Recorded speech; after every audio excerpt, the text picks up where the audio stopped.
banquinho aqui não é necessário para mim. Meu caro presidente, senhoras e senhores vereadores, eu não seria por falta de assunto local que a gente foge um pouco da discussão local e envereda na questão nacional. Porque, de fato, temos questões relevantes sendo discutidas a nível municipal. Essa questão da saúde, de fato, é por demais preocupante, principalmente a saída de um grande número de médicos especialistas, sem reposição, o que implica em dizer de que o governo dorme em berço esplêndido, né, achando que a situação vai se resolver com o tempo, sem ações, sem diálogo e assim por diante. Poderíamos abordar também outras questões, como Sim Caxias, outras tantas temáticas aí que interessam a nossa cidade. Mas eu acho que nós não podemos ficar divagando aqui sem abordar, de fato, aquilo que mais nos interessa, que é esse grande retrocesso que está acontecendo a nível do nosso país, nas relações trabalhistas, especialmente se aprovado, e tudo indica, deverá ser aprovado na tarde de hoje, a reforma trabalhista. A reforma trabalhista, ela não deixa de ser um complemento do primeiro processo que foi aprovado, das terceirizações, né, que consuma, então, a precarização das relações de trabalho no nosso país e atinge, eu diria que atinge efetivamente a profecia do professor Paulo Périco, nosso colega vereador, de exterminar com a Justiça do Trabalho, né? Eu acho que efetivamente extermina com a Justiça do Trabalho na medida em que mexe dos 922 artigos da CLT, mexe em 116, se eu não tenho 117 artigos, né? Praticamente, e os 117 artigos, todos, sem exceção, eles beneficiam o capital contra o trabalho. E eu não tenho como não abordar essa questão, porque por muitos anos advoguei na Justiça do Trabalho. Muitas pessoas pensam, o Frício é vereador a vida toda. Não, eu fiquei 2 mandatos na casa, de 1983 a 1992. Depois eu fiquei 12 anos fora desta casa e agora estou cumprindo meu 3º mandato como titular e mais um como suplente. Então, na realidade, durante todo esse período, sempre advoguei e advoguei quase que permanentemente na Justiça do Trabalho, defendendo os trabalhadores. E me causou, assim, uma certa perplexidade um artigo que me foi encaminhado de autoria do juiz da 6ª Região e membro da Matra da 6ª Região, André Machado, onde ele diz o seguinte, aqui bem rapidamente. Acabei de ler o substitutivo ao PL 678716, que trata da reforma trabalhista. Se pudesse resumir o que está acontecendo, eu diria que o direito do trabalho, como direito tutelar, deixará de existir. Se a natureza tutelar deixa de existir, o próprio direito do trabalho perde o sentido. Todas as propostas foram elaboradas claramente com o intuito de defender os interesses do capital. Não se trata apenas de uma molecagem com o direito do trabalho, como pontuou de forma espirituosa um valoroso colega magistrado, nosso amigo aqui no Facebook. Trata-se da aplicação do aspecto mais perverso do neoliberalismo, que é a redução do trabalhador a um ser isolado, numa luta infindável pela sobrevivência de todos contra todos. Se a classe que vive do trabalho tivesse a noção do que está para acontecer, essa greve geral do dia 28 seria por tempo indeterminado. Então, a fala do doutor André, ela explicita de forma muito clara o que vai representar essas alterações que provavelmente sejam aprovadas na Câmara dos Deputados na tarde de hoje, ainda tem a necessidade desse processo ser encaminhado posteriormente ao Senado, mas o princípio de que vale o negociado sobre o legislado nos coloca, do ponto de vista de avanço das relações humanas, no século retrasado. Nos coloca numa postura anterior à Constituição da consolidação das leis do trabalho, lá nos anos 30, vereadora Adilade Domênico. Por mais que se diga e se defenda a grande mídia, especialmente, né? Você olha a Rede Globo, não tem um comentário contrário. Não, todos forçando a aprovação, né? Tu já passa para Bandeirantes, pelo menos tem um pouquinho de comentário mais crítico, né? De algumas pessoas falando alguma coisa. Mas tu pega a grande mídia nacional comandada pela Rede Globo, a SBT, a RBS, assim por diante, todas elas pressionando, né? Pressionando do ponto de vista de que essas alterações significam a modernização das relações de trabalho. É totalmente ao contrário. Significa retroceder no tempo do ponto de vista das conquistas dos trabalhadores. E quando eu digo que dos 922 artigos da CLT, 117 estão sendo alterados, e todos os 117 em benefício do capital, isso representa o quê? Retirada de direitos, precarização, né? Eu nem vou citar os principais que estão sendo colocados, mas eu diria que o principal deles, que prioriza o negociado sobre o legislado, coloca praticamente 80% das categorias de trabalhadores na mão dos interesses patronais. Nós temos poucas categorias organizadas a nível nacional que, com o seu poder de pressão, podem ir lá negociar, né? Negociar e dizer o seguinte para o patrão: não, o senhor agora, a legislação permite que se trabalhe 12 horas corridas sem pagamento de hora extra. Antes eram 8.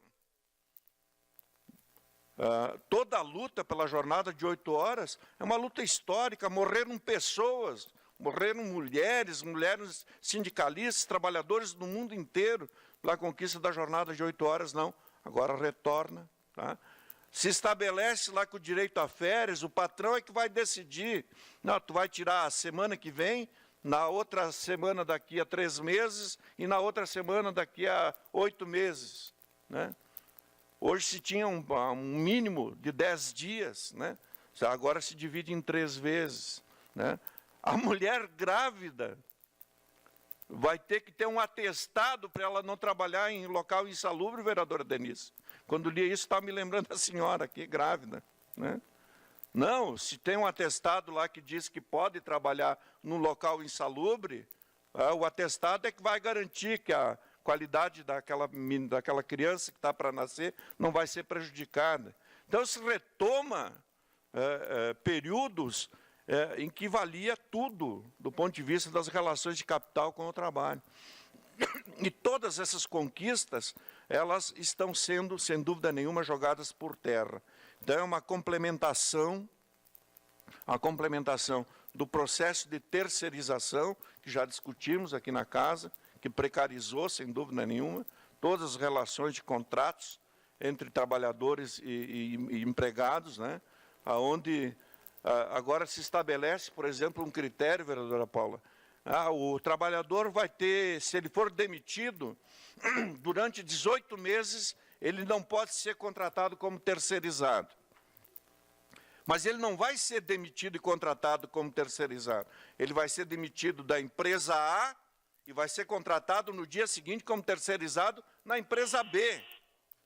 E aquele que está na empresa B vai ser demitido e contratado como terceirizado na empresa A. Esse jogo, ele é feito, né, eu já denunciei isso aqui, e é feito pelas grandes empresas em Caxias, que para reduzir os salários dos trabalhadores, fazem as demissões, né, e sai um daqui, vai para lá, e sai daquele vai para lá com redução normalmente em média de 50% dos seus salários. Vereador Ed Carlos, me permite prosseguir em declaração de líder? Pois não, vereador Eloy. Eu solicito, então, ao nosso presidente, Felipe Gamelmaier, que uma declaração de líder da bancada do PSB, do Partido Socialista Brasileiro, e com a sua concordância, repassamos a palavra ao vereador Está concedida a declaração ao PSB e permanece na tribuna o vereador Edio Eloy Friso. Obrigado, meu líder. Obrigado, meu presidente. O que seria de nós se não fôssemos claros, né? Então, a população merece que a gente seja claro. Eu, durante o meu período em que advoguei na Justiça do Trabalho, ainda temos lá no nosso escritório algumas ações, uma das ações que a gente sempre entrava e tinha boa chance de ganhar era o chamado horário in itinere, né? Que é aquele período, vereador Adiló, que o sujeito sai lá da sua casa, lá em Fazenda Souza, e se desloca até a Marco Polo para trabalhar, né? Para trabalhar na empresa, né? Não, agora com a alteração proposta na CLT, além de não contar mais esse tempo que ele chega no portão da fábrica, ele só vai passar a contar o período que ele chega no seu posto de trabalho, né? Então, ele vai percorrer as instalações da empresa e quando ele chegar lá no posto de trabalho, onde ele vai bater o cartão lá, ali é que passa a contar o horário em itinere. E outras alterações tantas, né, na questão do trabalho intermitente, que estão sendo alteradas. A questão do home office, né, que eles chamam, né, que regulamenta o teletrabalho, como conhecido com esse termo em inglês, né, que a responsabilidade do seu fornecimento ou compra, manutenção de equipamentos e infraestrutura será prevista em contrato. E aquele que mata de morte, né, eu diria a estrutura sindical brasileira, patronal e de empregados, não é só de empregados, mas inclusive a patronal, né, ao acabar com o imposto sindical, né? Quando transforma o imposto sindical numa contribuição possível, mas não obrigatória, obviamente, né, que ninguém gosta de ter lá uma vez por ano, né, descontado um dia do seu trabalho, como chamado imposto sindical. O imposto sindical, ele dessa estrutura que nós comentamos aqui, que o ex-vereador Monteiro relatou aqui dos chamados sindicatos pelegos, né, que concentraram muito a sua atuação, especialmente na questão previdência, na questão do assistencialismo, né, colocando dentistas, depois colocando médicos e assim por diante, né, à disposição dos seus associados como uma forma de trabalhar, chamar esse trabalhador para o sindicato. Esse modelo morre, porque ele perde a sua estrutura de financiamento, né, que é basicamente centrada em cima do imposto sindical ou nas negociações coletivas, especialmente nos dissídios, quando é descontado lá um X%, né, do reajuste que é conseguido, né, quando é aprovado em Assembleia, quando se consegue aprovar isso em Assembleia. Mesmo assim, a Justiça do Trabalho, muitas vezes, não reconhece esse desconto. Então, esse modelo sindical, acabando-se com o imposto sindical, que tudo indica, vai ser a matéria principal de negociação na tramitação do projeto da Câmara para o Senado, né? Porque tu tem ali o que a gente chama de as centrais pelegas, né? Chamadas pelegas, naquela concepção colocada aqui pelo ex-vereador Monteiro. Provavelmente, quando lá no Senado se adote alguma coisa aí para atender os interesses, especialmente de quem está pressionando pela manutenção do imposto sindical, que é basicamente a força sindical. A força sindical, os sindicatos mais à direita, no espectro das relações de representação dos trabalhadores. Então, essas questões todas que estão colocadas aí, de fato, elas são terríveis, né, do ponto de vista de um grande retrocesso histórico nas relações de trabalho no nosso país. De outro lado, nós temos aí logo na sequência, provavelmente a aprovação do relatório da reforma da Previdência, aonde o presidente Temer já manifestou claramente que o que está ali no substitutivo que foi apresentado não tem mais margem de negociação, mas que, como ele está sendo apresentado, em muitos aspectos piora, inclusive, o projeto original. Uma análise dos setores que estão estudando essa questão, conversava ontem com o ex-secretário Paulo Damer, que é especializado na área previdenciária, no seu escritório, e atua basicamente na área de aposentadoria, e ele dizia, Frisso, o substitutivo é pior em algumas partes do que o projeto original, na forma como ele está sendo alterado. Então, nós estamos vendo, lamentavelmente, senhor presidente, senhoras e senhores vereadores, um momento que interfere nas nossas vidas, e eu dizia no início aqui que nós temos questões muito importantes na nossa cidade para serem discutidas, porque é papel do Poder Legislativo, mas a gente não pode fazer de conta que não está acontecendo nada no nosso país. Que não está acontecendo nada no nosso país, que uma Câmara, que um Congresso ilegítimo, porque todo ele, num grande percentual, envolvido com corrupção, com Caixa 2, com não sei o quê, com Lava-Jato, com malversação de recursos, um Congresso sem legitimidade mexe com estruturas da legislação brasileira que nem, e já vários abordaram isso, vereador Meneguzzi, que nem o regime militar teve coragem de mexer. Nem no regime militar, que era a própria ditadura, que mandava para a Câmara o que quisesse e aprovava o que queria. Não conseguiram mexer. E, especialmente na questão da Previdência, está se mexendo na Constituição de 1988. Os 308 votos necessários para se aprovar essas alterações na Constituição, está se mexendo com todo um processo de discussão de anos, de uma Assembleia Nacional Constituinte, uma parte, vereador. E que levou à Constituição de 88 e que gravou lá os direitos dos trabalhadores, as suas conquistas. Então, essas questões são gravíssimas, e aí tem toda a razão o ilustre juiz do trabalho, que se o povo brasileiro, os caxienses, os trabalhadores caxienses, tivessem noção real do que está acontecendo, a greve deveria ser por tempo indeterminado, e não a greve de festinha do fim de semana, de vestir a camisa da seleção e caminhar pela Sinimbu. Mas uma greve de luta, pois não, vereador Meneguzzi. Vereador Frisso, parabéns pela sua fala. Eu só quero reproduzir aqui uma fala do presidente da SIC, numa entrevista, Nelson Sbaba, numa entrevista à Rádio São Francisco, já que os veículos de imprensa, às vezes, sem entender o espírito jornalístico, eles ouvem um lado, mas não ouvem o outro. E a SIC fala o que quer sempre, normalmente aqui na imprensa de Caxias do Sul, sem ser contestada. O Nelson Sbaba diz o seguinte: as pessoas que estão criticando veementemente as reformas, não só a trabalhista, a previdenciária, econômica, política, que tem que acontecer, é porque estão muito acomodadas. Elas têm medo de perder as benesses que têm hoje em cima da função que exercem. Elas não têm necessidade nenhuma de prover recursos para receber o seu salário do final do mês, porque está garantido lá. Segundo a fala do presidente Nelson Sbaba, presidente da SIC, todos aqueles que são contra a reforma trabalhista, todos aqueles que são contra a reforma da Previdência, são pessoas que estão acomodadas e que estão com medo de perder suas benesses. Essa é uma ressalva aqui, uma parte, para citar essa fala lamentável do presidente da SIC numa entrevista à Rádio São Francisco. Obrigado, vereador.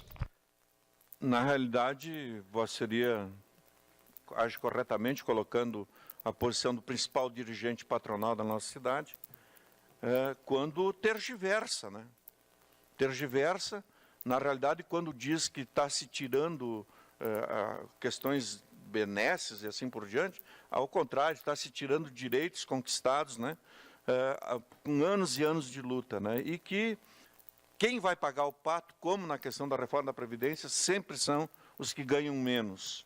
Sempre são os que ganham menos. Se transfere capital.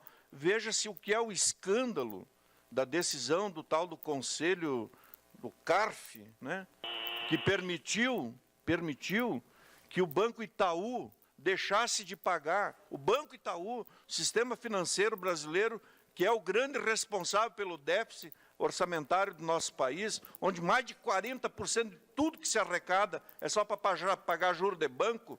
A Previdência não é a grande responsável pelo déficit orçamentário, mas é o que se paga para os bancos. Em torno de mais de 20 bilhões, se não me engano, 21 bilhões isentados de pagamento o Banco Itaú numa decisão do CARF. 21 bilhões. E aí se fala em déficit de reforma na questão da Previdência. Então, essas questões que nos levam a dizer que na sexta-feira, especialmente aquelas lideranças dos coxinhas que foram para a rua e agora estão postando no Facebook dizendo que só vai parar a vagabundagem, vereador. É só ver no Facebook, né? Um dos líderes aí dos 200 do Daniel aí que foram tirar foto ali na prefeitura, né? Um dos líderes que organizaram aquela manifestação ao nosso prefeito, dizendo que os que vão fazer greve é porque vão fazer vagabundagem, porque vão anexar o feriadão, né? Ampliar o feriadão, né? Na sexta-feira. Lamentável, né? Esse tipo de posição que ainda existe, mas eles estão se reduzindo pouco a pouco. E o povo brasileiro, devagarzinho, vai entender melhor isso aí e vai voltar para a rua. Mas para modificar mesmo. Muito obrigado, senhor presidente, senhoras e senhores vereadores. Próximo